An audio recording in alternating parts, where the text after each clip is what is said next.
Well, this is our maiden voyage right here. Yes. The Geek Squad posse has shown up in your feed. And it's 2 people large. We're all here. All the geeks are here. There's an army out there to call to action.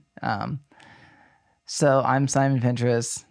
This is my guest for the evening, David Minard. Hi. And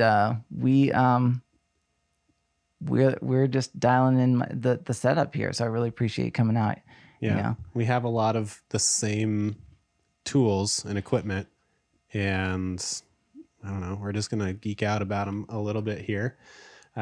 So like Simon said, I'm David Minard, and you can find me at z9media.com, and I'm Z9 Media branded across everything pretty much. So you can find me on all the things. And entertainment is like a crazy place to be right now, right? Like the entertainment industry has taken just a huge hit on the chin as far as like production, any live events, like movies, like live events are and anything in that realm has, I don't think people really understand what's happened to the people in those industries, but it's very serious. Like everything shut down for a solid few months. Like there was just 0 production jobs out there. And even now there's just like a trickle of jobs happening, you know, Hollywood and like Netflix and larger production studios are kind of starting to come back. But I mean, even the new Batman got COVID. So it's like, it's still a real thing, and they're trying to be as up and precautionary about the virus as possible. But you know, it's and for the stagehand union local 16, they are just pretty much, you know, all of the conventions that were physically in, you know, Moscone Center and the hotels and stuff. I mean, I have no idea how this all the production companies that and all the rentals and everything that would feed that huge industry is just at a standstill. Mm-hmm. There's literally nothing happening. And I think I've even gotten things for people to get retrained. I mean, it's like, so all those people with all that expertise are just in the wind right now. Yeah. Or, you know, like the rest of the world, just figuring out how to do things live, which is over streaming. well, it's, I mean, then it's like really painful to go through your feed and see like the level of expertise around streaming and audio quality and like those things for people that actually are professionals in there. And like, yeah, I mean, there's definitely the benefit to just get out there and do something and create something. And then there's also just like the level of doing it, you know, at a good level, you know, right. in a professional way. Yeah, a way that is functional and works. Mm-hmm.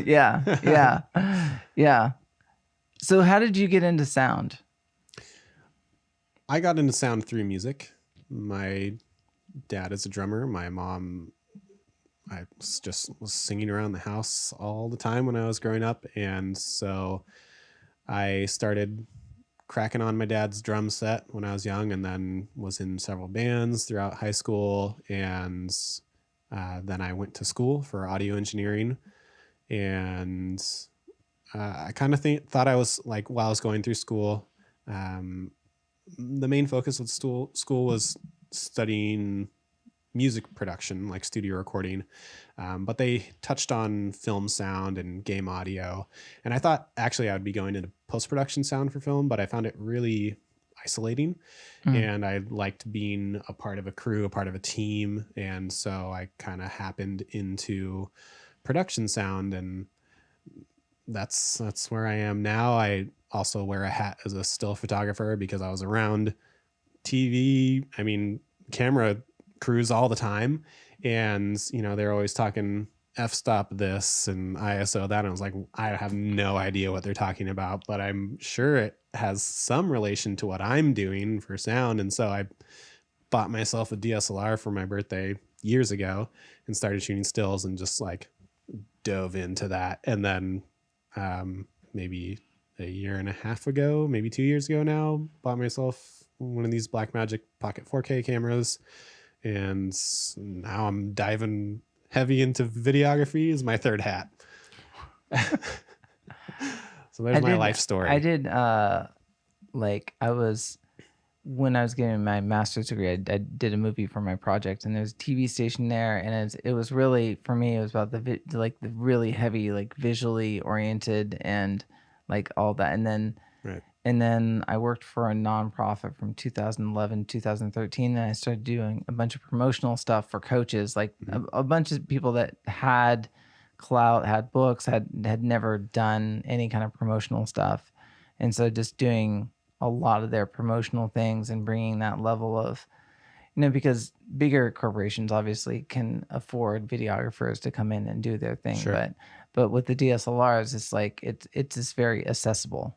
Yeah. It's very the what you can do on your home computer and what you can DSLR, and like, but always the weak point was the audio for me. Like, it was always, Mm-hmm. and it wasn't until I started doing a bunch of conventions and being around proper audio people, I was like, wow, there's a level of wizardry in the audio world, that, and then that, and that actually being A1 on show and setting things up, and but knowing like fully that there are just wizards of audio. I'm like, Yeah, you're right about, the prevalence now of the explosion of DSLR and mirrorless, and how accessible videography and stills are to everybody now.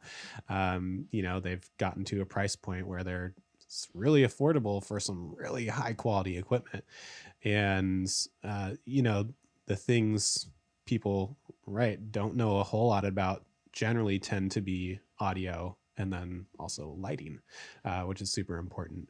And what do you think of my I think this is great. We have a huge octabox. That's like a 4-foot octabox in front of us. it's a 55-inch. I have a smaller one over there, but yeah, That's a pretty good guess. 4 foot, 55 inch. I Yeah, was only yeah. 7 inches off. Not bad. Yeah. So, big light relative to the subject is This the is, I soft mean, shadows. the thing with this, I was shooting on the 70D before, and this is so good with light. Like, I don't have to, with my Canon, I had to turn it all the way up, and it's less than half, and it's bigger and it's farther away, so it's a lot more comfortable to work with. So Nice. it's black in the native ISO on this Black Magic, which I'm sure people are just tuned out now. Like, what does that mean? What native ISO? Like, It why? actually has dual native ISO, which is even more if you really look into it. What is it? I forget. What is it? What's the other ISO on the 6K, or are they the same? It's the same. It's 400 and 3200 are the natives. That's really high. So it's just like Yeah. sees in the dark, essentially. Like, you just have like some candlelight, Right, and a fast lens, and your fast lens, and then you pair it also with a speed booster, and you're like, you're just seeing in the dark for sure. I feel like there's so many like professionals that I would love if they could I just want to like go over and be like, there's a better way. You can do stuff that's nicer.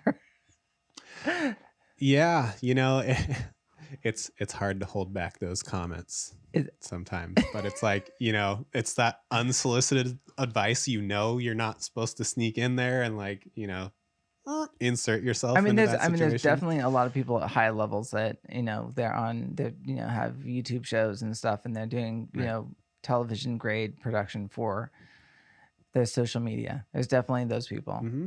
And my curiosity is that in the next 3 years, if it becomes like essentially like an arms race where everybody kind of has, if, it's like consolidation of power, like, yeah, there's a lot of people, but then it kind of hones into like it narrow. I just wonder, like. You mean like who's doing the work, or just that people kind of find out, those people are really good and have good production values. They're like, it's like that. that original, like, just get yourself on YouTube, just go, like, get a Mm, million views. I'd feel like things I feel like things have shifted, yeah. you know. Just get a million views. It's easy. Yeah, Just do like, it. just go viral. That's Just what we're doing. yeah, So like, share with your yeah, just, friends, you know. hey, like, you get that call from somebody like, I got a $200 budget and I want to go viral. Yeah. You're like, Well, you better have a dang good story or make people laugh. I feel like they Comedy could goes far. I feel like they could be better served with some lottery tickets and essentially similar chances. Yeah, perhaps. Yeah, I mean it's in ways it's hard to force viral. Like, and that's kind of become a thing, is like companies now are searching for videographers who've had videos that go viral, right? And it's like a lot of it's just luck. Or like, yeah, if like lightning strikes twice kind of thing. Mm, yeah. No, that's a really good valid point. That's a And really you know, it's hard to predict what's going to catch, you know, like that, and spread across the web. What do you feel is Kids like these days. what do you feel like is the for somebody that wants good sound, like what's a good place for people to start if they want to do their own good sound? Like what do you feel like the steps of sound are? Have you ever thought about like The steps of sound. Okay, well, the steps of getting good sound or having good sound for what you're doing? number one, get your mic closer. Always get it as close to the source as possible. Not really as close to the source as possible, but like, you know, I don't have the mic inside my lungs. That probably wouldn't sound very good. But you know, a lot of the problems people have is with what they don't want to hear, noise. And so when you are able to get your mic closer to the source, what happens is that makes your source louder, right? Because you're getting closer, so it's apparently louder, which means you can turn down the volume or the gain for that mic, which means that everything else that's making noise around that mic gets turned down. The hiss, the The ambient. hiss, the AC, the refrigerator over here, the fan. Yeah, Yeah. everything else gets turned down. Yeah. Second thing, turn those things off. If you have a refrigerator going, like, so often I've gone onto location and we'll be at a restaurant or a bar, and you know, they have lines of refrigerators and they're all humming, right? And you want clean sound, and you have to go to the location manager and say, hey, I need to kick these machines off, they're making a lot of noise. Usually you're able to unplug them or switch them off. They're really nice when they have a switch. A lot of them you have to pull them out and and it's dirty back there. It's gross. Oh, right, all the dust from And grease forever. and yeah, Because from that's forever. Yeah, 1955. And then, okay, a cool trick for that situation: put your car keys in the fridge, because you're not going anywhere without your car keys, and that'll remind you to turn on or plug those fridges back in. Oh, that's nice. Handy tip. But yeah, so turn those things off. Ticking clocks are really annoying. Yeah, any kind of fans, anything that hums, close windows, close doors. If people are coming through doors, you know, I have a little bottle of oil I take with me in case there's squeaky hinges, and you can just oil them up, because you don't want to right over someone's voice. You know, that's no good. You're not taking that out in post. What yeah. Yeah. So, okay, get the mic closer, and turn off exterior sources of noise.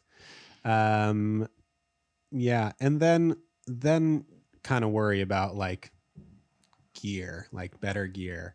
You know, when you're searching for good gear, you know, you can consult someone like us who knows a little something more about quality audio gear.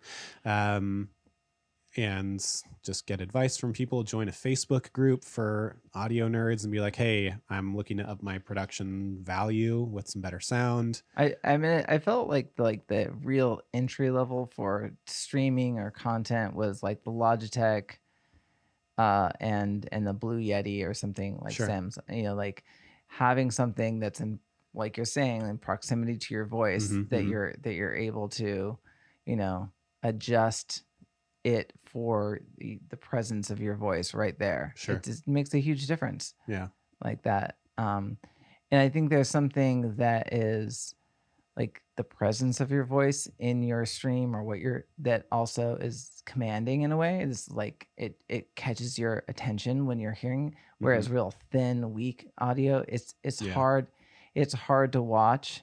And I remember that, like the thing is like the audio is 50% of the video type of thing, or Sure. I was just watching somebody said the audio is the most important part of your stream. It's just right. Yeah. Yeah, definitely off that quote of like, a film is 50% visual, 50% audio, 50% story, 50% acting. It's all these 50%. Basically what that means is like, if you mess up one of them, it's going downtown. No, yeah, I mean, yeah, you can have some beautiful looking visuals, but if it doesn't sound good, it's immediately. Yeah, no one wants to watch it if it sounds bad. And so it's been painful to like go back and like really create things that I love, and then like that sound, it's just not good. Yeah. It's just like, and there's not, I mean, yeah, if you're like have a big budget, then you get people back in the studio and you're replacing which is horrible. So that process is called ADR, where you re-record actors' lines. You bring them back into the studio after you've screwed up the scene, and you have them lip sync to themselves. First of all, you're never going to get the same performance, and it's actually really difficult to get their voice lined up. There are lots of software tools that can help with that, but it's just a pain. So really, like, if you're starting to get into videography and you're like, I know sound's important, but I can't do anything about it, I don't have the stuff to do it right now, save yourself and just get someone dedicated to capturing some better sound for you, because you're gonna kick yourself in the butt later on in post. You're gonna be like, oh, this sounds really bad. It looks awesome, like I think it looks awesome, but being so many indie films just get stuck in post because of sound, and then they're never released. I feel like just enroll somebody that's a musician or that has an investment in audio is definitely a thing. Like, because that's like somebody that loves that craft, because a lot of musicians, they just love audio. There's just something that bit them, tons of money into it. You're like, how much right? I know. I know. I have $1,000 stick that is just a microphone, and there's more expensive ones out there, right? Much more expensive ones, right? The 416, yes, that's the classic. Yeah, but if you get a Sheps Cement 5, that's over $2,000, right? What do you think about the lavalier? Like the lavaliers sort of come up as far as in movies and just like as something that gets used a lot. What's your personally, I hate lavaliers. There's pretty much always problems with them. Either your wireless transmitters like aren't powerful enough and you're getting RF interference, or there's clothes rustle happening, or like some people like they just breathe, like their air just goes straight down from their face and it's always hitting the mic, or you're just you're outside and there's wind. There's just always problems. I try to avoid them as much as possible. The best time they're used is doing something like this where they're allowed to be seen. Like if I had one clipped right here. Right, you can clip one up right? High. Right, yeah. They're great. For that, they're awesome. kind of interview style, they're great. Where there's not a lot of action scenes and whatnot. I mean, there's some cases where you have to use them. There's no other option. But personally, I try to avoid them as much as possible. Or if I have to use them, I will rig them in some kind of creative way where I'm avoiding any kind of clothes rustle like the plague, because that's the Well, I worst. think the other thing is that you can't necessarily that's I mean for if you have a DSLR and you Mhm. have like a lav or a video mic on there to Sure. like listen to it through the headphones to understand if something weird's going on. Like what Hmm. I think that's a great practice. Just like walk around and point it at stuff and figure out what spaces sound like what. Sure. Yeah. That's a good tip there. Do you do sound treatment to your spaces, or do you have like um, it's pretty rare.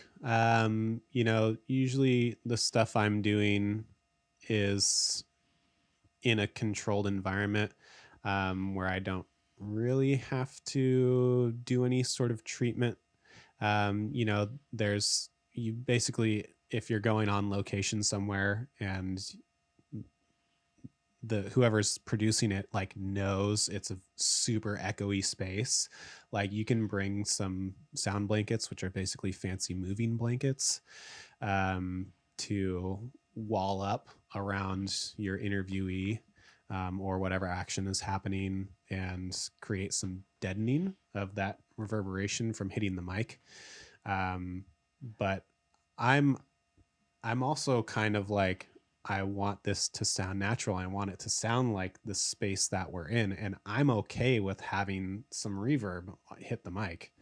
I right, don't right, care. right, I mean, there's a difference between like, so I'm okay with reverb as long as there's a close sounding source, meaning like there's definitely some of this room coming into this mic, right. but because I'm so close to the mic, I'm okay with that. And obviously you can see we're in a room. Yeah, I And mean, this is kind of like best case scenario, like sure. your proximity, your speaking. Hmm. There's wall hangings, there's stuff in the Right. room. It's not it's not sound treated. I've been Hmm. taking, and that's kind of one of the steps I'd like to take for like a permanent studio space is to Sure. to have some sound blankets in there and just get a little cleaner audio.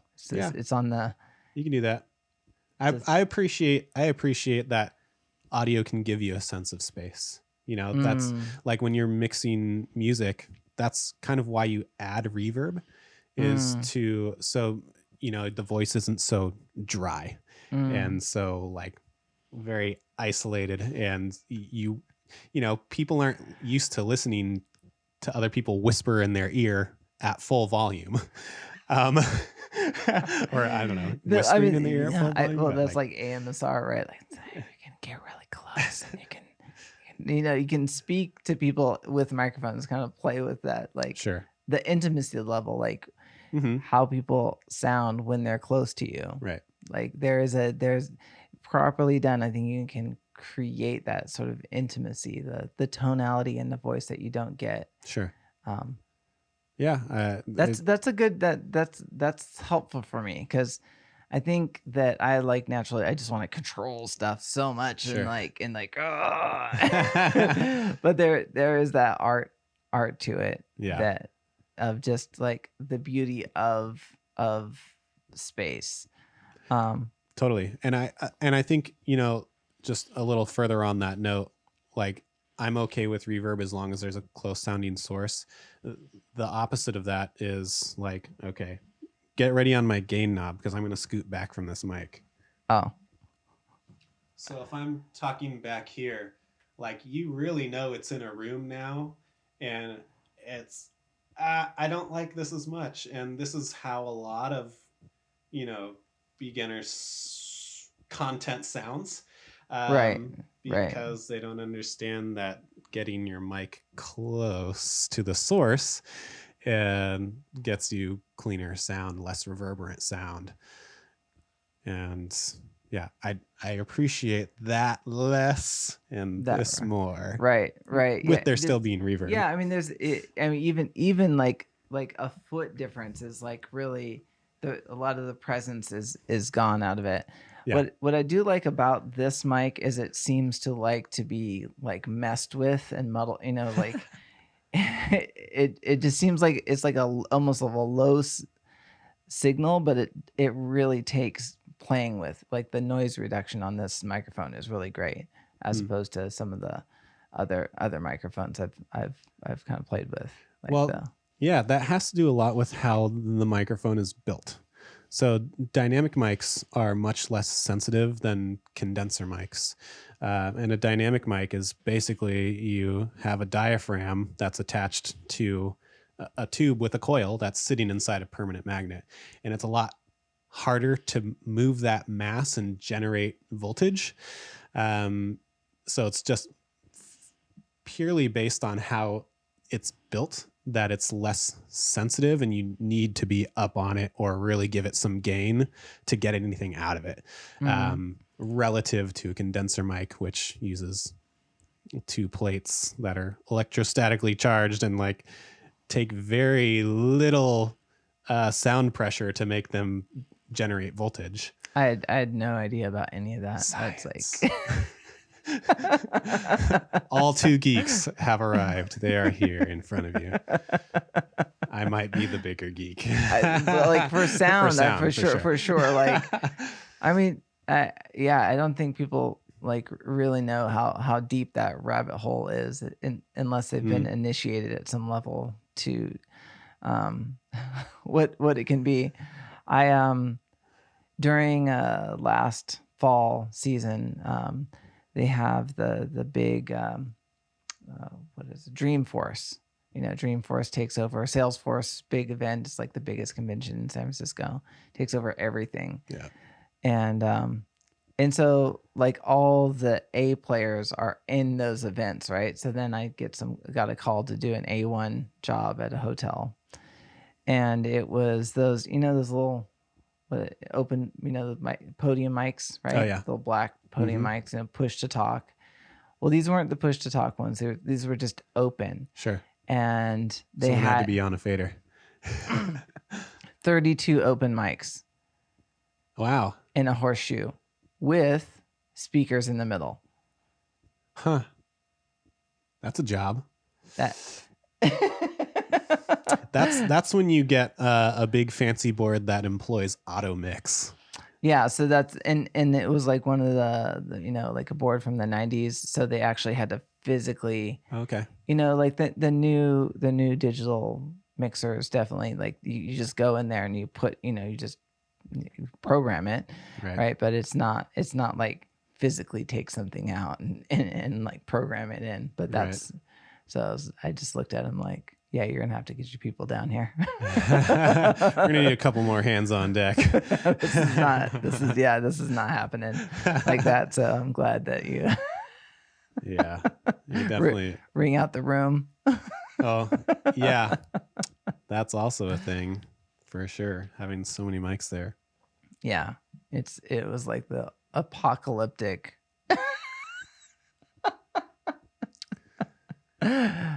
I wouldn't want to be there for that. They were happy afterwards. They were happy with me afterwards. I'm just, you know, I just like, yeah, it's just like, I think that's the importance like of being in those situations is being putting your hand up and be like, you guys are gonna have to help me with this, because you just walk into these jobs kind of blind, like, okay, this is what you're doing, like know when to ask for help. Totally. Yeah. I don't know, you know, like I do spend a lot of time like watching tutorials on like how to do things video wise, sound wise, like YouTube University. Yeah, I mean, it's sort of like that geek spiral like of tech, you know, understand. Who do you have favorite people that you follow on YouTube? Yeah, sure. Curtis Judd comes to mind. He does really, really in-depth interviews. I like Gerald Undone. Yeah. You know Yeah. him. Yeah, check out Curtis Judd too. Um, who else do I follow? Oh, a guy named Justin Phillips. He's down in LA, videographer, actor, and Potato Jet also down in LA, I think. And his buddy is Alex Knickerbocker, who I went to school with actually at Expression. Um, is friends with Potato Jet, and like Alex just started a channel maybe a year ago, and it's Oh really yeah. has really good in-depth audio That's where techie stuff too. that was that I think that interview um with Potato Jet, like that was what got me into like, okay, I can really take my audio post processing to a different level. Mm, Like really get in there with the parametric EQ and yeah, dynamics and he like uses some fancy plugins. Yeah. yeah. And but I mean all that stuff is just in Premiere, right? I don't know if I don't really take where what do you do? Do you do a lot of post processing or what do you? So if I'm going to do post processing for audio, it's going to be in Pro Tools. Okay. If I need to do some heavy or specific type of noise reduction, it's going to go into Isotope RX. It's another piece of software. And yeah, so all my EQing, compression, any kind of processing is happening in Pro Tools. So I'll be, uh, I'm fairly new to video still, like relatively. And so before I got my Blackmagic camera, which comes with DaVinci Resolve Studio editing software, I was using the baby version of Premiere Elements, Mm, which is a very, very watered down version of Premiere. right, right. And you got your basic cuts, fades, maybe some basic titles, and that's about it. And so that's what I was using before. So I don't really have any other software to compare with except for DaVinci Resolve, which is what I use exclusively now. But then if I need to take the sound and do something to it, Fairlight, which is the DaVinci Resolve's internal audio processing engine, it's I don't like it. I don't like the interface at all. And honestly, doing something as basic as taking a stereo file and splitting it into dual mono, you just can't do it in Fairlight. It's weird. So I Mm. just export an OMF over to Pro Tools and then do everything I need to do there. So you Bounce like out a you stereo master and bring it back. kind of get your final mix of what you or your, like your final video, and then you just export the whole audio file, or do you do it? Yeah, so an OMF is a multi-track bounce from an audio editor. Okay. So Oh, right, where right. you had Okay. your cuts, where you had fade in and fade outs, that like basic metadata, it'll Right. store that Or in the if it OMF. was a different channel, like so you Yeah, can see it just takes that whole audio right. world and just drops it into. Takes So that brick on your timeline and just goes copy, paste. That's what an OMF does. And so, you don't have to like bring in each individual audio file from your video files and like reline things up. No. That someone figured out a long time ago that was not the business. And OMF became the thing. So I started to video edit back in like 1999, 2000. Okay. And back then it was Avid, right? And Right. then it was um they had this Sony ES7 at Oregon State where I was at, and so you could do digital. They tried to show me like the actual old school where you had to go through and do every cut along, like it was a linear editor. Oh yeah. I was like, no. I was like, No. Also not the business. That's worthless. Like, Yeah. and then the Mac came out with, with theirs, and so it was like, oh Final Cut. yeah, Final Cut, like OG. And then like I think in 1999 a DVD, or 1998 a DVD authoring program was $1 million, and then 2 years later it was, you get $60. Right. But that was the era that I started doing videography, and it was like that into the digital age. And then she on the Sony VX2000, the little mini DV. Yeah. I don't know what the model we used when I was doing that same thing in junior college, but we also used a DV tape linear editor. It might have been the same thing. Yeah. I don't know. Oh, you had a linear. Yeah. Yeah. I just refused. I was like, I don't understand what the point, like. It's not fun. Like, when you know that non-linear editing exists, you're like, why?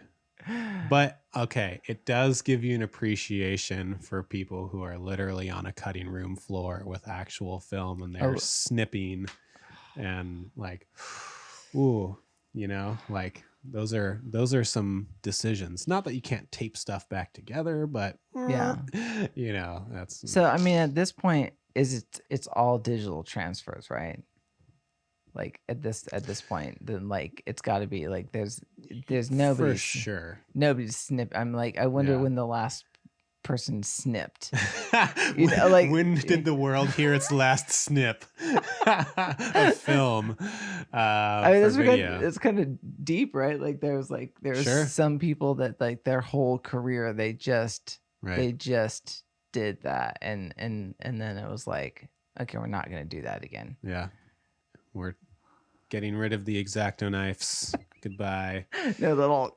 And then also, those machines and like desks, like cutting desks, just aren't made anymore, and things break, and then you can't get parts, and that happens too.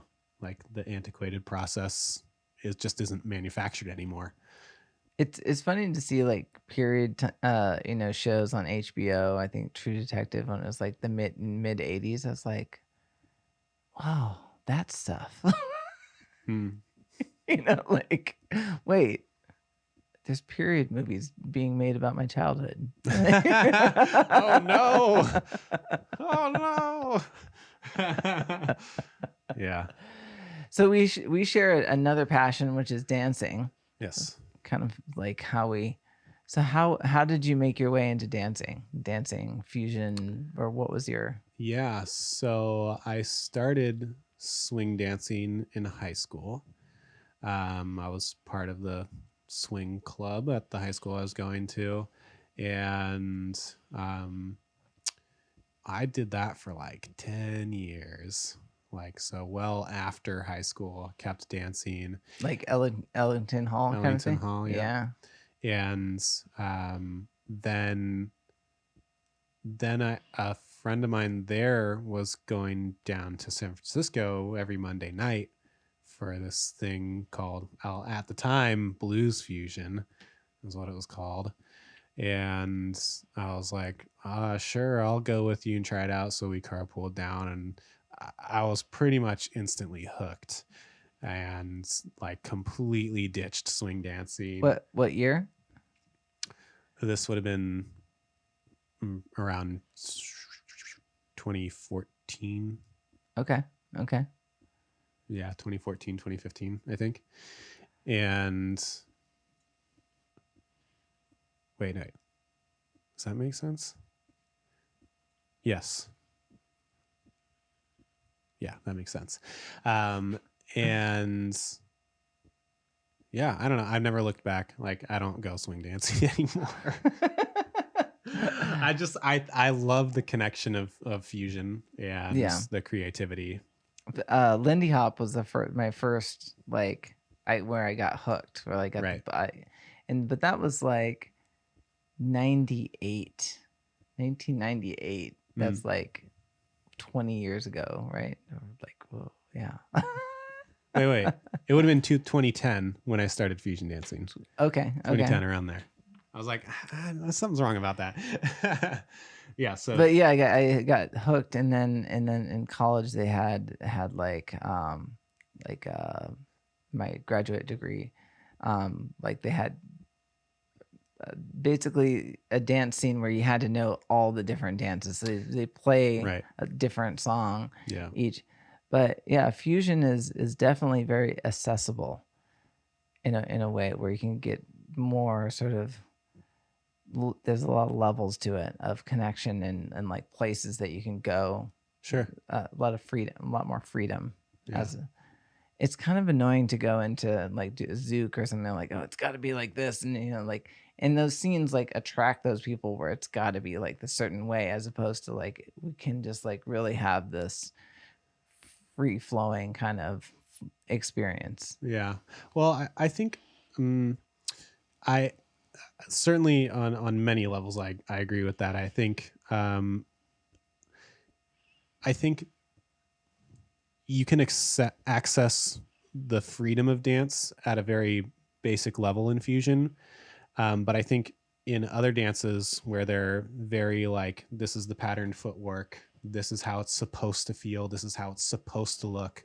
Like once you kind of hit that aesthetic and essentially master it, then like you can start to find the freedom within with those strict parameters. It's kind of like learning the basics of music, and then so you can improv. Right. You learn the rules before you break them. Right. Yeah. So but I think, with fusion, since there's not a whole lot of rules necessarily in the beginning, it's you can just start breaking the dance faster,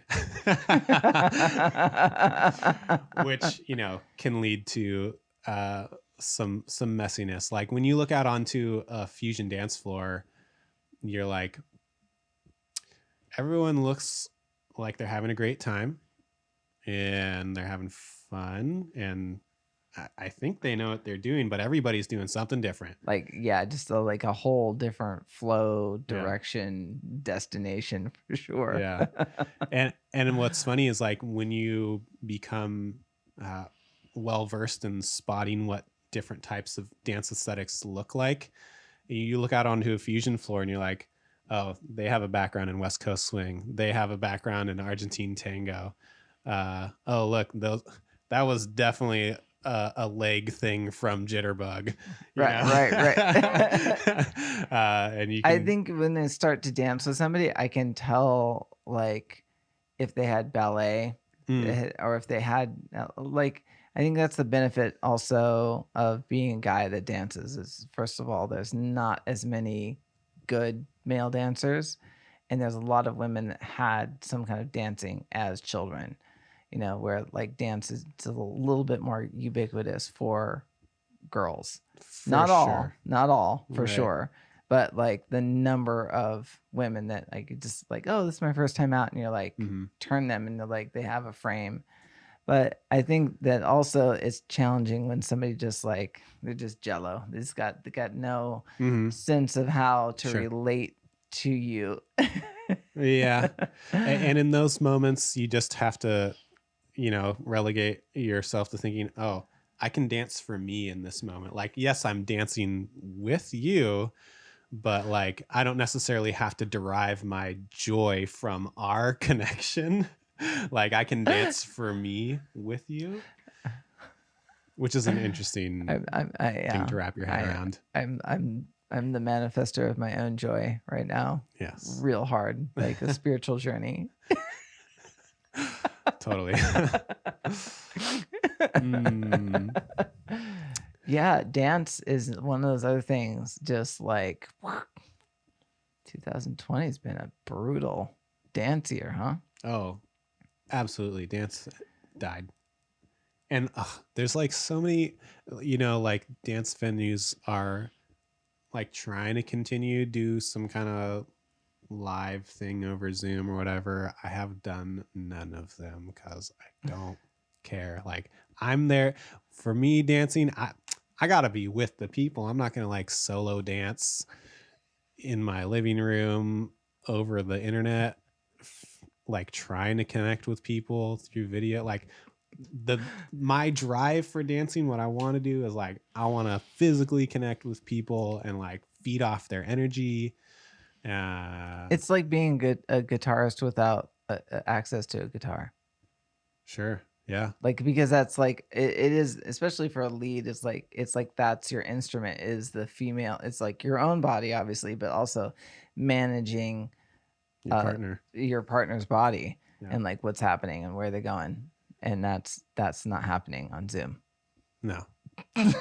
That's like, yeah, the equivalent of playing air guitar for a guitarist. Like, Yeah. props for the organizers, like trying to keep something going for the community, like, and it's for the people who are into that and like it works for them. I'm stoked about it. It just doesn't work for me. No, it's not one of those things that is a, yeah. But I will be so over the moon when like actual dancing comes back. It's gonna be a mess out there.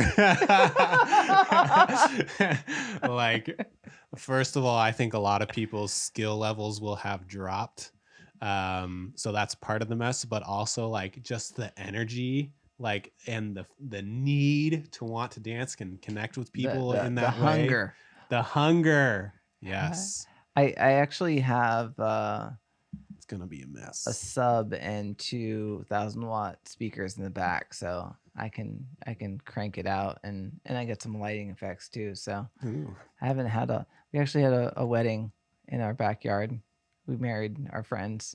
That's cool. During COVID. Yeah. Nice. That's beautiful. My friend called me and was like, I'm in love, like I know this is my person. And it was like a border, Canadian border. So he's up in near Vancouver, BC, mm-hmm. and she was in San Diego. I was like, well, what if I said, what if I just marry you guys in the backyard? Right, me in the middle. Right. And he said, what? I was like, yeah, let's go. And it just happened. So we'll pull it off. Now, did one move to the other? So he came and flew across the border, right. and said, what's the nature of your visit? And sure. said, I'm here to visit my girlfriend. So, well, that's bold. I am here for love. And then they got married. Okay. And moved back to Canada. Good for them. So yeah, that was pretty much the only way she was going to get in. Oh, right, because they're not taking it the other direction. Right. They don't want us. And for good reason. No thanks. Yeah. I wouldn't want us either. We're kind of like the first children, like we get to like be messy and kind of make mistakes and be, and then like the younger kids will be like, yeah, that's not really the thing to do. That's But a lot of amazing. California's in a really interesting, weird place. Like, got high property values. Right. You got a lot of people that are figuring out that they can live somewhere else and work remotely. Like, why should people have a $2 million house in Silicon Valley that's like small? Right.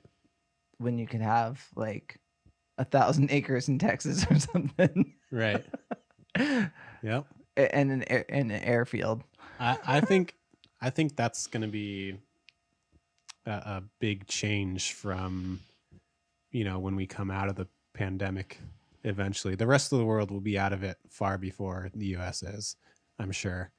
But there's just empty office buildings in SF right now in Silicon Valley, and like I think a lot of that is going to stay how it is. And then what happens with that property? Do new businesses move in? Is it going to be lower value, because like people have moved out and it's, business is continuing.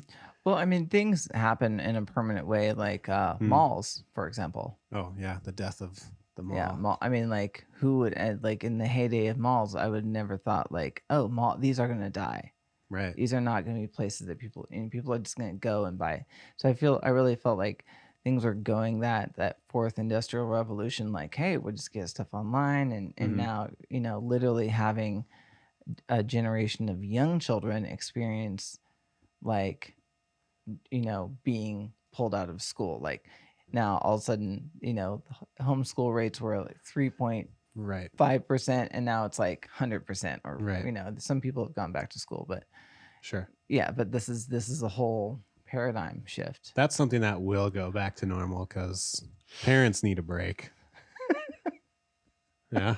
I got two, yeah, 4, 5 and 8. Yeah. Yeah. Parents need a break. Yes, they do. And so, public schooling, that's going back to normal.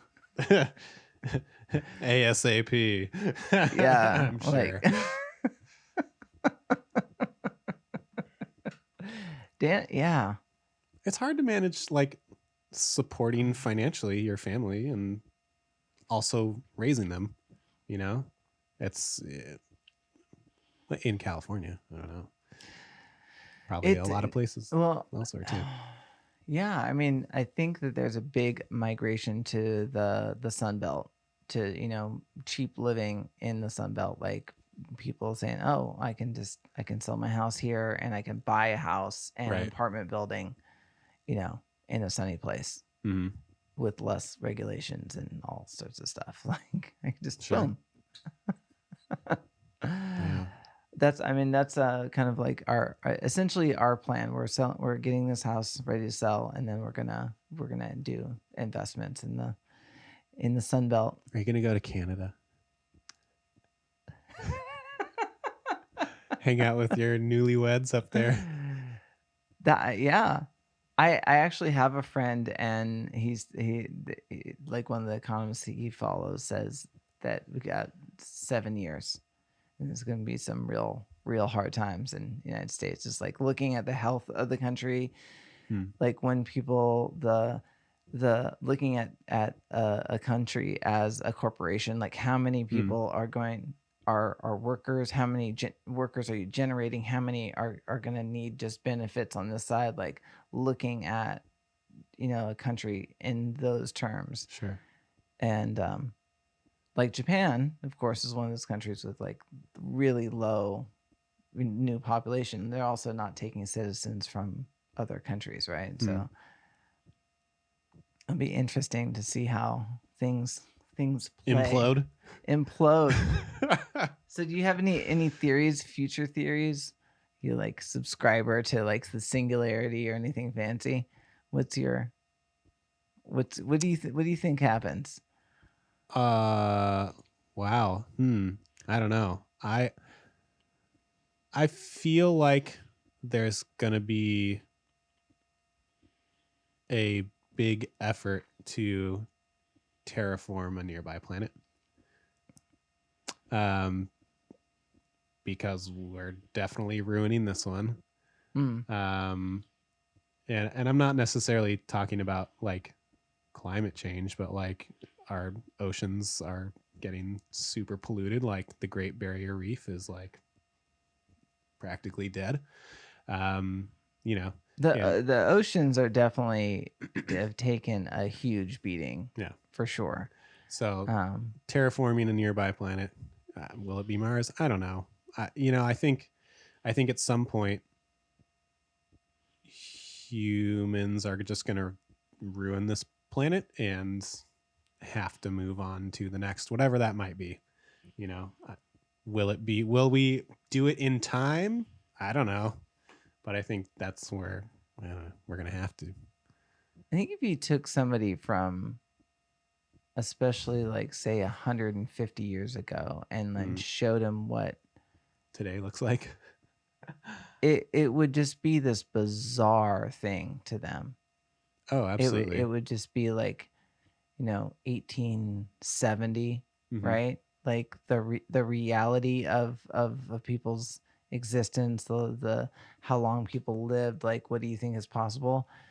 So I wonder Hmm. how strange it gets. Like I just think I think it just gets strange in a way that it's really hard for us to really fully understand. Right. Because we're And in it. We and can't I want to necessarily see right the like and I want to forest. use the example of how we think about aliens or aliens attacking, just to kind of like make this kind of I want to hear this. point here. And that is like over and over you have this outside force attacks, right? And they're like this hive mind, and then they take out the main brain of it and it just kills the whole thing, right? Okay, sure. So it's this really popular way that we think about how we would interact with the alien existential crisis, right? And like people rallying together and everything. Hmm. But the reality is, if somebody, some creature or entity travel throughout the cosmos and come over here, we wouldn't even be intelligent enough to know what they just did. Like we would have no concept of what they did to just change things in ways that they wanted to or whatever. Like there would be no defense because there would be like so little understanding about how they came at us. Hmm. Does that make sense? Like the level of technology they have or Right. have had to have achieved to just get here means that there are other levels of technology, that are things other than purely transportation, Right. stellar transportation. Right, like literally, they just like shoot a spawn at our planet Like 10,000 years earlier before we got here, and it's all just ready for them by the time they get here. You know what I mean? Like there's no contest. right. It's like flicking an ant or something. Yeah. Is that especially if Sure. we think about like our concerns about AI. Well, how old is that AI? It's got 1 billion years on us, right? It's it's unimaginable Unimaginable. what that thing is. And I think that so often we want to think about the threats of what things happen to us in ways that we can imagine and be afraid of them. But I feel like a lot of the things that will happen and a lot of the solutions as well are so just beyond the way that we can even think right now. So that gives me hope. Does that make sense? That it'll be a quick death, or I think life and the way that we think about life could just be really, really different. Like I think the things that are coming online, obviously AI, but also synthetic biology, which is San Francisco is big into. And the first thing in the 2020s that we experience is essentially a virus, and all of a sudden the virus can do this, like right. Not even maybe on purpose, maybe incidental, but that how big of effect that can have, like Sure. or some, like War of the Worlds, right? And aliens come in and then they get stopped by because there's a bacteria or virus that they weren't used to that kills them, right? So it's that time. Things are just going to get a level of weird and that's going to be hard for us to understand. Yeah. Well, a level of relatively weird because we'll be going through it, and so it'll be normal to us in the current time that it's happening. But right, when you're looking back 150 years and then trying to imagine from their perspective looking at us, it's weird. Yeah, and it's just it's like what we know in the small field that we know, like about audio or video, and right. And we're just kind of at this kind of whatever level, right. And you're like this mic has a coil of copper bouncing in between a permanent magnet to generate electricity. That's not very advanced thinking. That's right. It's very basic. But there's definitely people that are like wizards of science and like sort of like all of those things that are having conversations at places that we're like Okay. All right. Just like somebody could be listening to us about like this basic technology kind of things that we're talking about and be like, oh, okay, I don't know. Right. Totally. Yeah. There's a extraterrestrial theory that they've already come, saw, and just left. Like, not worth it. Like, Like like looking like passing by an anthill, just Yeah. like zip open the space continuum time. Like, okay, right. like they didn't even send a person; they just spent like one of the Oh, look at that. like little probe. Like, Bye bye. okay, monitored. Yeah. Yeah. Oh, that's cute. Moving on. like we want to think that like something's yeah, exactly, like looking in a petri dish. Okay. Right. Yeah, it's I don't know. There may be a level of arrogance to thinking that we're being monitored by aliens. Like, we're that important that they're just gonna hang out and watch us and see what we do. I mean, Do they would, if there are, they would 100% be the degenerates of aliens. we're their daytime TV. They're like the trailer park of aliens. Are like, Yeah. What are the humans doing today? So do you have some dreams and schemes, plans for the future? Like, do you have a play? Survive? Just like, Yeah. just get, just Good. Wait for dancing to come back and just revel in it when it does. That's the plan. I wonder what they're doing in Cuba right now. I bet they're just out dancing in the streets. I think they. Why Cuba? What? I'm just like thinking. I'm thinking that there's some places they're just sitting there chilling, dancing in the streets, and that's the place that came to my mind. It's like it's total fantasy, right? Like little spots on Earth that just aren't affected by the virus. Like no fucks given. Absolutely no fucks that just given. Don't care. Yeah, they're just like we're okay. Yeah. No big deal. Mm. I mean, you know what I mean? Like they can't police everywhere, and Sure. I mean, certainly people are doing their thing even in the Bay. So, but like pockets where it's just like, hey, it's okay. Yeah. I don't know. I think,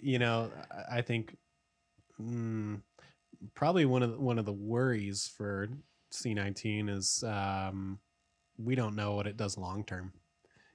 Like for the people who catch it and survive, like there's going to be after effects. We're already hearing some reports of after effects, but like how long term are those, and does it make things like life, like your quality of life, go extremely down the tubes later on? Who knows? I think there's compounding effects. So I think, we're headed into flu season and we got a bunch of, smoke in the air, and there's, essentially a decrease in your vitality and your immune system. And so for it's people that are challenged already. It's those compounding. It's like compounding drugs, right? It's like taking a couple of different things at the same time. Like it's gonna be the combo that takes people out. Right. Yeah.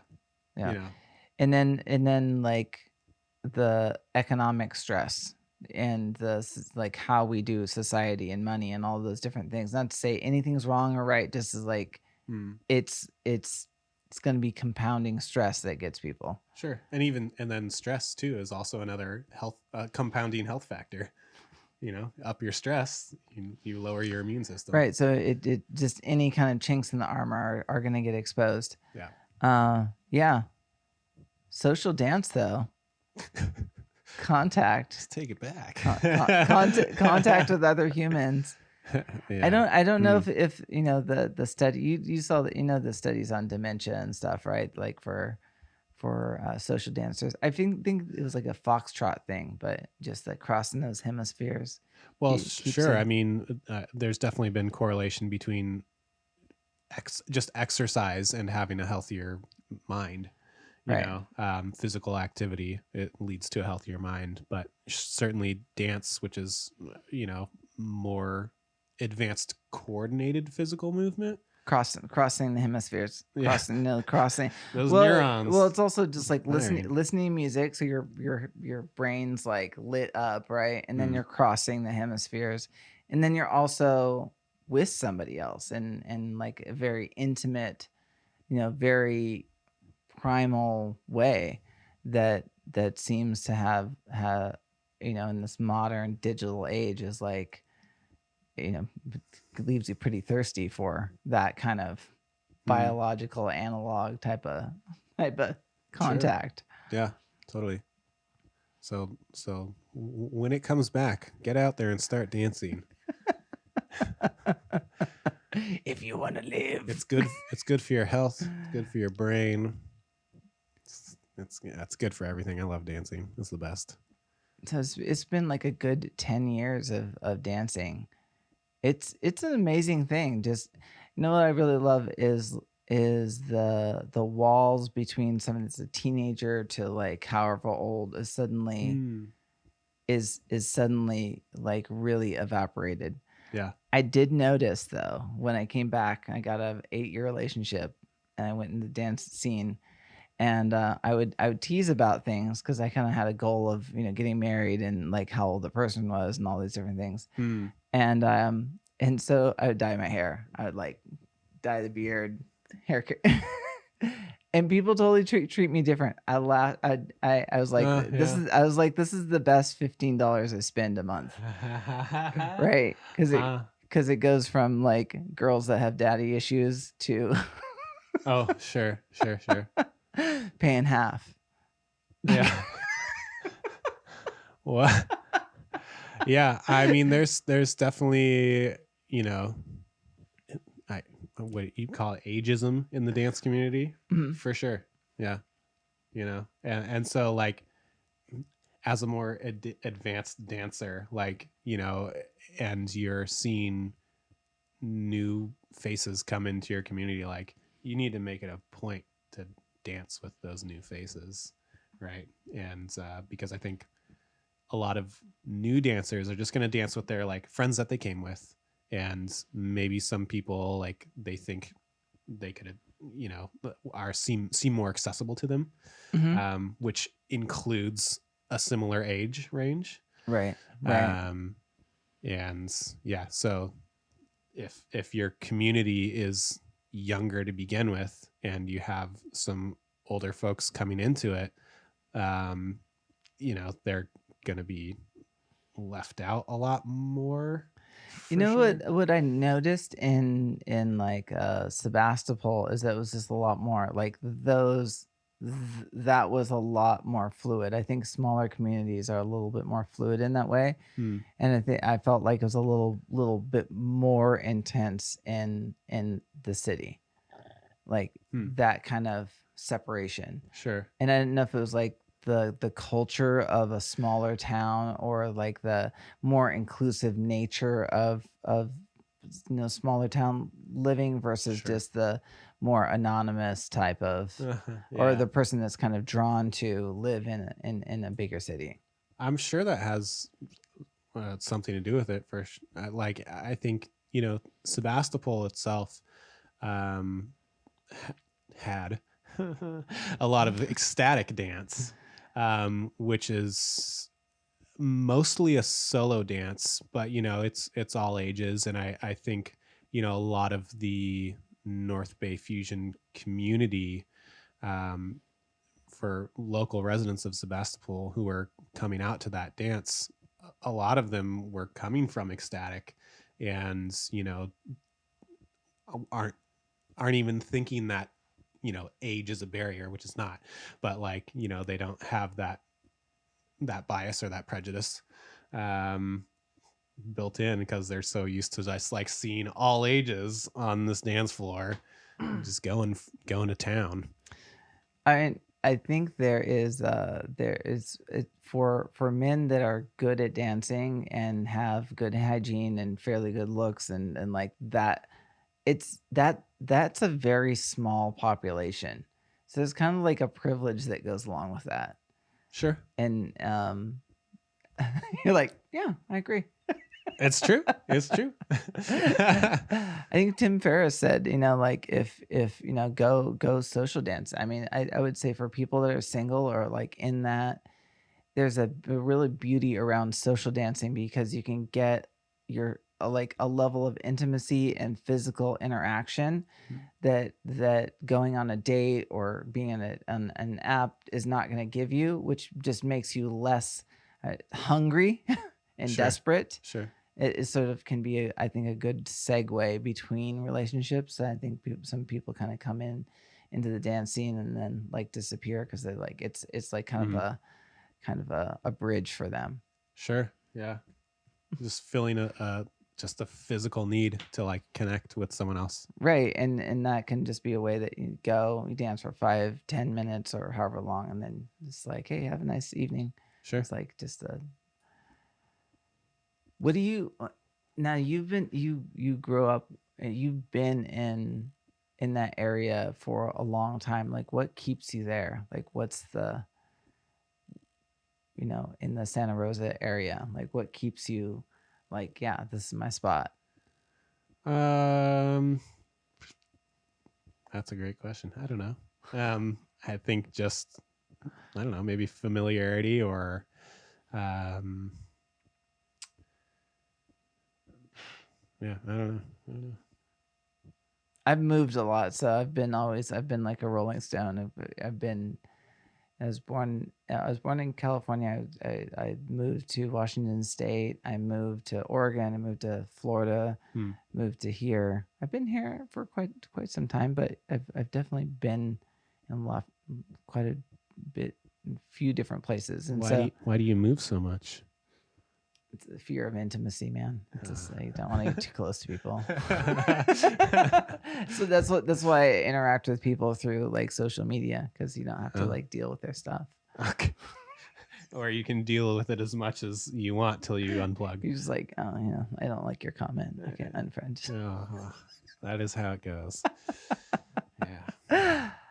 I think I have a wanderlust. I think there's a level of just you go to some place and it's just like it's just magical, it's like blows your mind. I mean, I would love to spend a couple of years in India. I think it's just fascinating. It's just so my experience of, and at least where I was in the South in Kerala, like it's almost as if, because there's so few white tourists, you're just treated with this level of almost being like a rock star. It's like it's just invited, things that I don't experience in this culture, like that just people desiring to spend time with me, desiring to be around, and desiring to invite me to different things, like and this is not my experience. Like the level of going into a store and having 10 people there like help me pick something out, and like the engagement, the level of engagement is different. Did you move a lot in when you were a kid being raised? I grew I moved with my mom when I was 2 from Oakland to Washington, and so a lot of my that 0 to 5, 0 to 7 was just bouncing around to a lot of different places. So I think that definitely. I had none of that. I moved once when I was in high school, less than a mile. So maybe it's just I'm not used to moving. It's just it's just. Where have you traveled to? Have you traveled outside the United States? Have you spent much time? Only once, and barely. Okay. To Mexico, just like Baja California, Ensenada. It's kind of like dating. It's like I dipped my toes outside. It's like of the dating the neighbor girl or something. Sure. Great fish tacos. Hold on. Where did you go in Mexico? Ensenada. Where is that? It's like, I think southwest of Tijuana.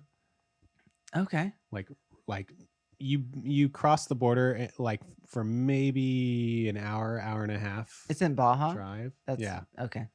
And so it's not far into Mexico. I spent 3 weeks down there. It's a cruise ship drop off point. Okay. Yeah. So it's coastal. I would like to go all the way down Baja down in there. It's a fascinating little spot. In the tidal drops, like it's a mile and a half tidal drops. Did you go on the ocean? It's Well, crazy. It's yeah, I mean we rode bikes on the beach.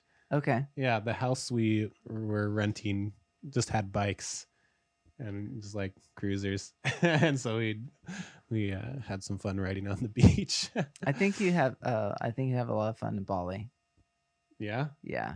Go to Why? Bali. Because dancing.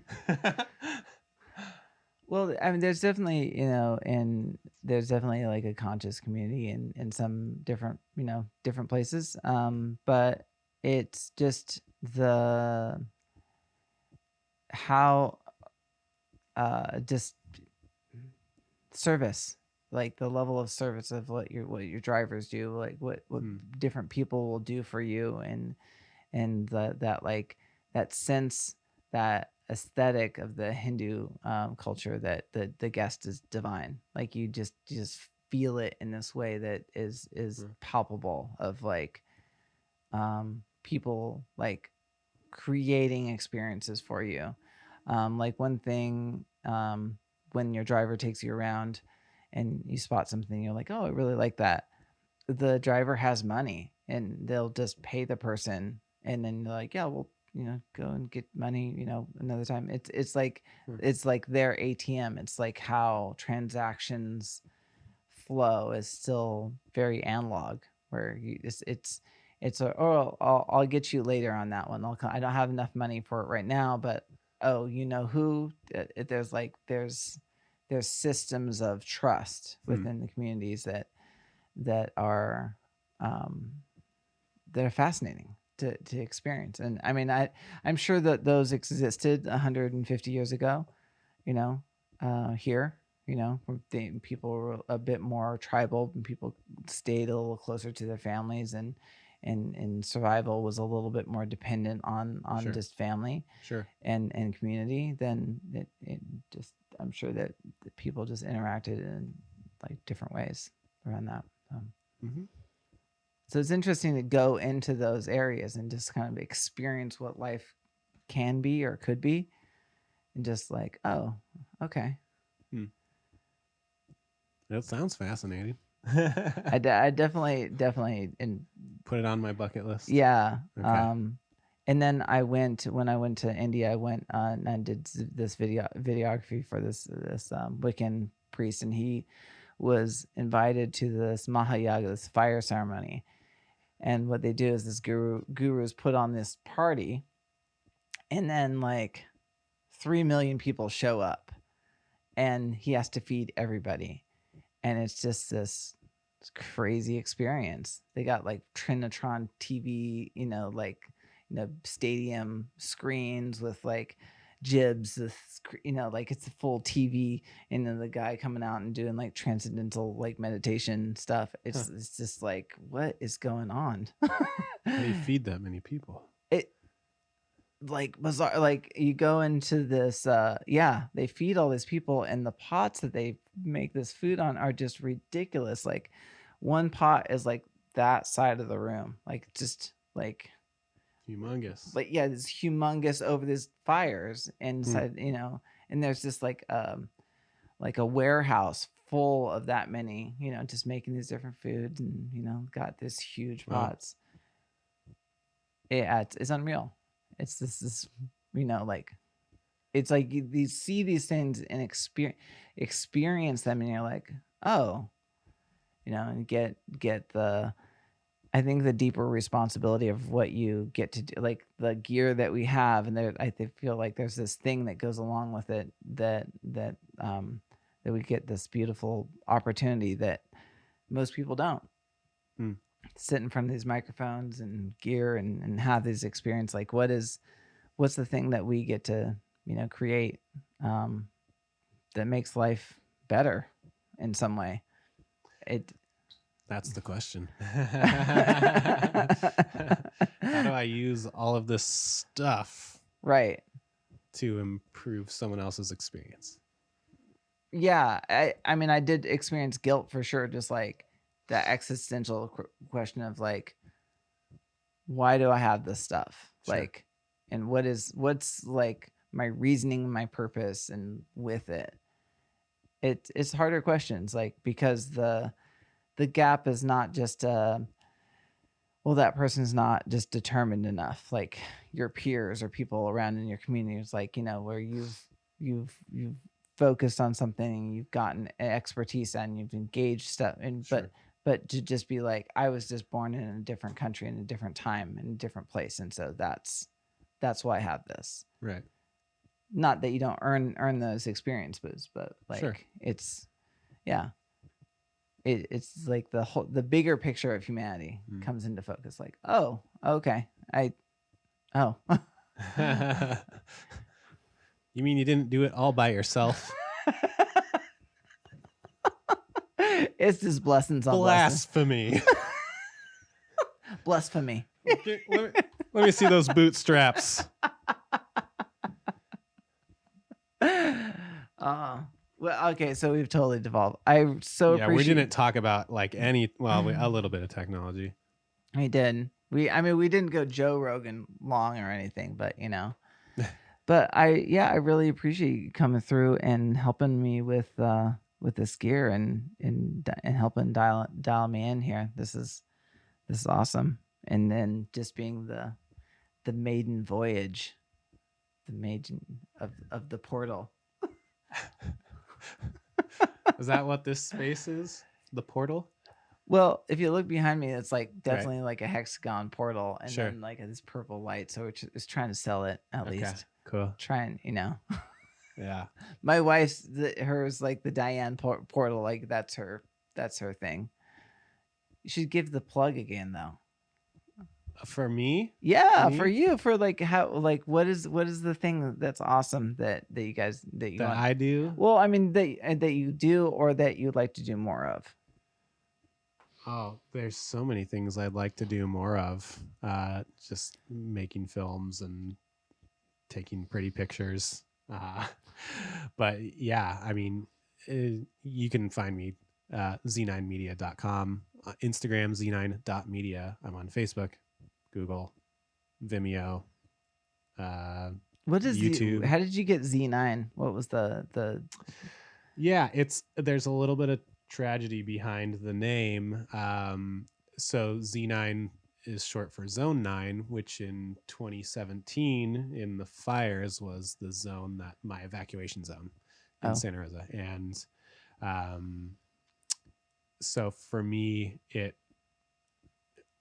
is a name that kind of ties me back to where I'm from, but also like, because I wear the many hats of sound mixer, still photographer, videographer, it's a name that's kind of like a ubiquitous name. They just like, yeah, and whatever a trouble I get myself into the future, it's a name that can stick with me. I gotcha. It's generic enough, but interesting. I love nines, by the way. Nines, I'm like always. I'm like, I love nines are my jam. Yeah. It's it's just like when I heard that that's the largest number, I was like, what? And then it's like, yeah, it's a 9. There's not a number larger than a 9. You're like, no, there's not. Yeah. I was like, oh. I haven't even heard of that before. It's and like 9s are magical, right? Like you can just add up a number, and if it equals a number divisible by 9, it's a 9. You can see 9s everywhere. The numerologist in you is coming out. I mean, yeah, it's I'm a 9 fan, so that's cool. Z9. I'll have some silly superstitious stuff, right? I'm not even sure that I'm superstitious. It's just fascinating. It's like, it's like what people in the Middle East when they discovered zero. It's like, what did they do before that? It's like there's a point in time they're like, oh, zero. Oh. Oh, well, I mean, it's hard to imagine nothing, Right? It's a, oh, zero. right? That epiphany of zero. Like we just stand on the shoulders of all these giants, you know, they're like, oh yeah.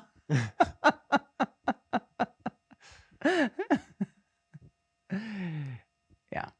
Well, thanks for having me today, Yeah. this evening, tonight. Thanks for coming through and yeah. I look forward to getting out there and dancing, being out there in the dance flow. Someday. I wonder if it's gonna be like private secret events. There's already been one. Oh yeah. Yeah, and then Okay. it blew up, and there was a lot of anger. Oh really? Yeah. Ooh. Who? Ooh. Oh, I said, oh, who? Oh.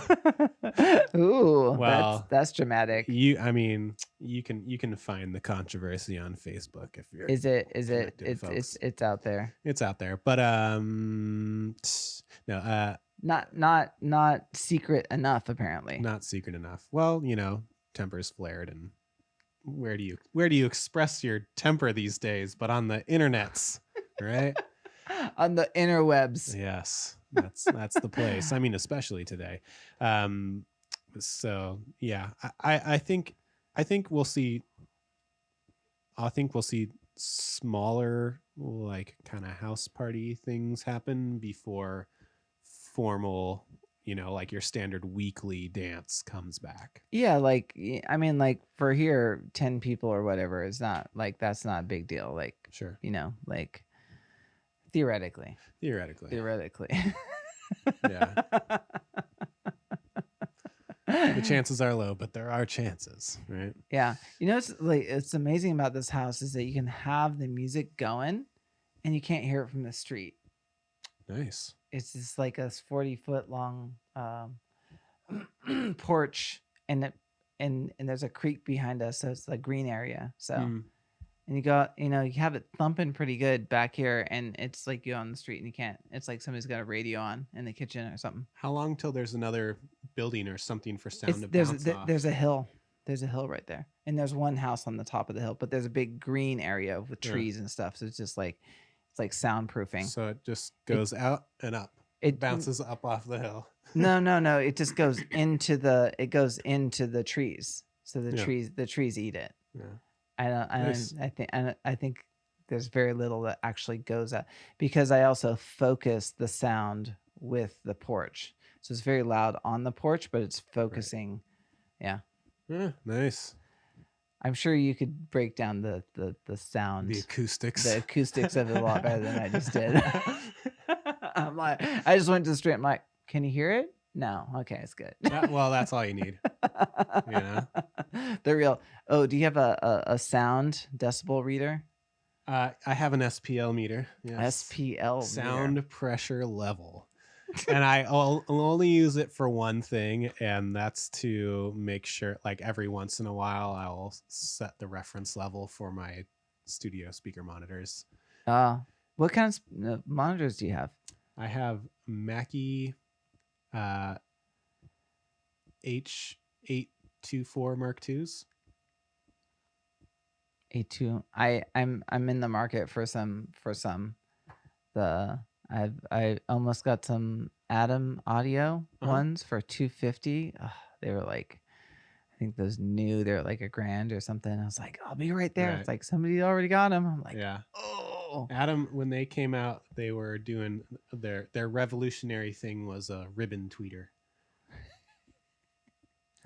Ribbon tweeter. The ribbon tweeter. Do you have any suggestions for reference speakers? I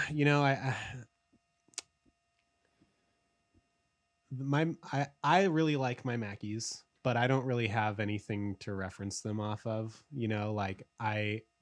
When I was going to school for studio engineering, we had different types of monitors that we were listening to in studio, but I didn't sit there long enough to like really know those monitors and learn them and be like, oh, I'm definitely listening to some Yamaha, what are the MS10, NS10s or whatever, are like kind of Yeah. a standard studio monitor. But like, This are those more for voice? The what what are the those good? Yamahas? Yeah, are those good for? No, they're. I mean, It's like they're a kind of like, general purpose. you know, when well, maybe you don't know, but like when you're mixing a song, um, there's this thing of like the car test where Oh you yeah, well, in the back of the day, you'd burn it to a CD or, you know, record it to a cassette and then bring it into the car and pop it in and be like, does it sound good in my car? You know, right. like with these kind of like generalized speakers that kind of everybody would hear them on. So the NS10s are kind of like that for the studio. They're like, they're not they're not supposed to make the music sound good. They're No, just you don't want to. You want something that actually is like, yeah, right. that's not going to be flattering. Like They're if you put it in a exactly. They're Bose or not whatever, yeah, flattering. they're not flattering. Right. Yeah, And so it's like, okay, if you can make your song, your mix sound good on these, they're really going to shine on like some really nice speakers. right, right. And that's what they're kind of meant for, is like, you know, just like um, a measurement of homogeny. I don't know how to say that. Um, but yeah, like, you know, the recommendation you always hear is like, go to a place that sells monitors and like listen to like AB between them. But like, that's like not really around. Like maybe you could find that in LA.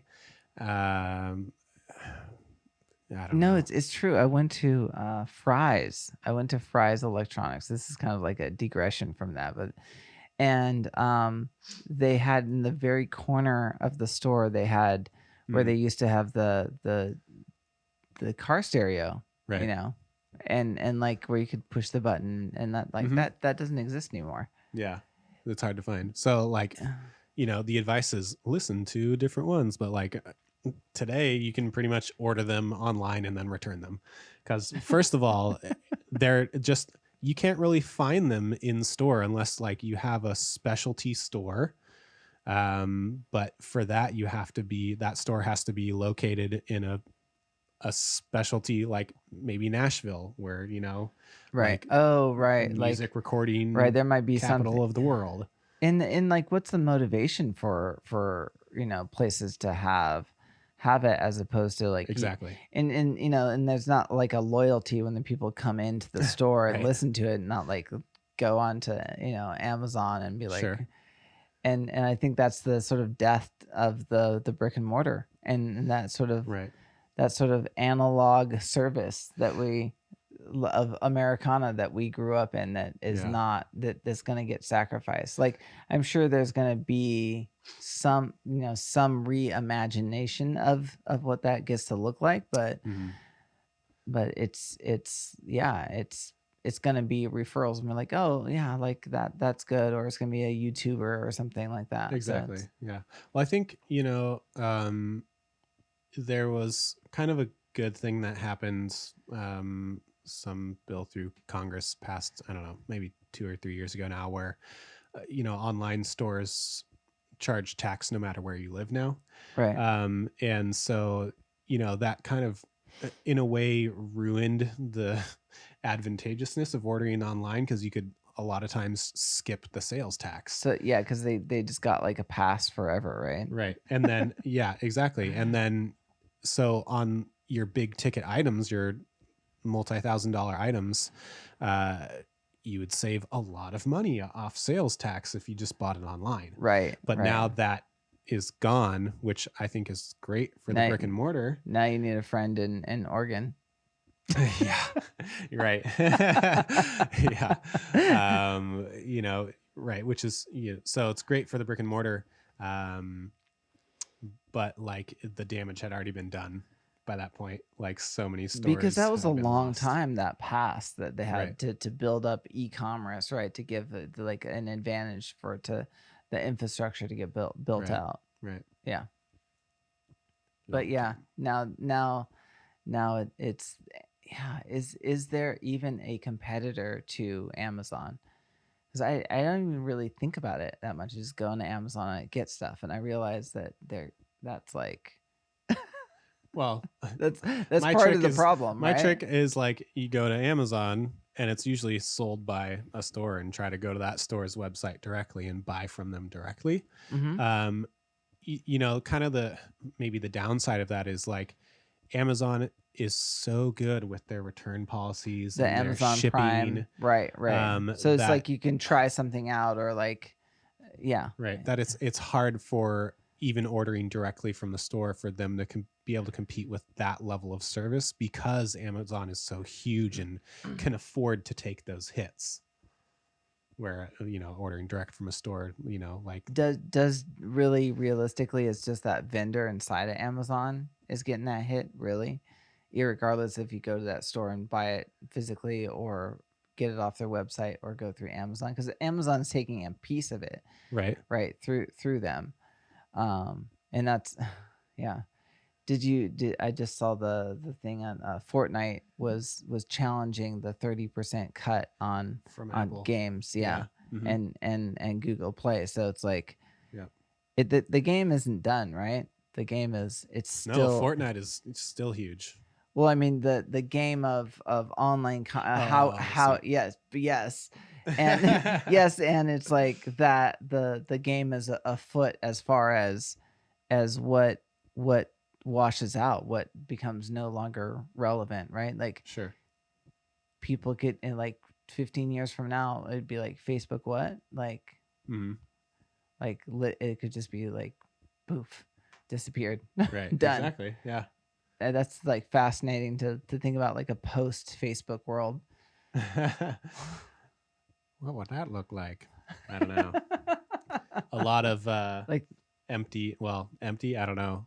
A lot of powered down server rooms in Texas.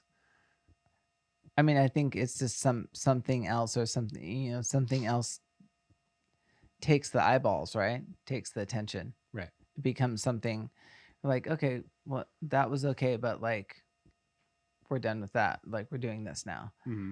That'll be interesting to see that play out over the next whatever 10, 15 years to see. Yeah. I mean, it's kind of already started. Like, you know, your teenagers, they're not really using Facebook much. Right, Like, it's for old people. right, they're on TikTok or Instagram or Snapchat, and you know, they're just like, I don't use Facebook. Like, I connect through my friends through Snapchat. Yeah, to get something out of sort of like the ecosystem, and I think it's challenging when the big corporate giants like snap it up. That's an interesting play for Oracle, I think, to get TikTok, because they have become, Did that happen? Did that happen yet? I saw It was still in the that works. I mean, I don't know where they are in the bid, but I just thought that was interesting, because Hmm. I know for Salesforce, as far as like that CRM world and stuff, they got trampled by Salesforce. Hmm. Oracle did, and I get that that's not like, yeah, that's not their focus, but they were just huge and ubiquitous at one time, Sure. and it'd be interesting to see how the giants fall. Yeah. All right, man. I Okay. will let you We're go. gonna sign off a second time. There was just too much stuff to talk about to sign off Exactly. once. I mean, but it's it's those. I love that we have the same headphones. Yeah. I mean, I saw you in your video. You had them. I was like, oh, nice. it's like a geek like signaling, like, oh Right. yes. Mm-hmm. Totally. Okay, I have a question. Like Jeep owners. Yeah, it's like the club. Yeah. It's like, yeah, What's you're your cool. question? What do you think the difference between this guy and your 416? Like, what do you think realistically the difference between those two? Well, like tone wise or Yeah, just I'm just whatever. like, yeah, just like the whole spectrum. Like, what do you get for whatever $600 more? Right. Um, I mean, I'm sure there's, you know, definitely differences in the build durability. We'll bring it up a little bit here for us. Okay, all right. We'll I'll just- get right up on this. We'll just. All the proximity. Oh no! Here, let's see. So just bring it in. Yeah. Here. So I know with my Sennheiser 416, I just love the sound of it on the human voice. Like it I don't know. For me, it just sounds like the way right. It just sounds so natural. You know, it's like, yes, you can apply some EQ to sweeten it a bit, but it rarely. I don't know. I don't think it really needs it most of the time. It's just a good sounding mic. I don't know how to explain it. How close do you feel like this is to it? I mean, it's probably somewhat similar, like any mic is, but I mean, it's hard to say without like having an A/B between them, you know. But I don't know. I just know over years and years of using the 416, I just love the sound of that mic. I mean, there's a reason why it just gets used all the time. You know, it's like there's a reason why it. You know, I think that's fascinating that microphone technology hasn't, because that's a very, very old mic, right? Yeah. It's like it was something else before, and then but it's decades, right? Yeah, probably 70s, 80s. That's amazing. Yeah. So it's like sound, and I'm not sure when this mic first came out, but it's been, I'm sure it's not. It's decades old as well. Or yeah, something. I think the 7B is around the 80s. Wow. Yeah.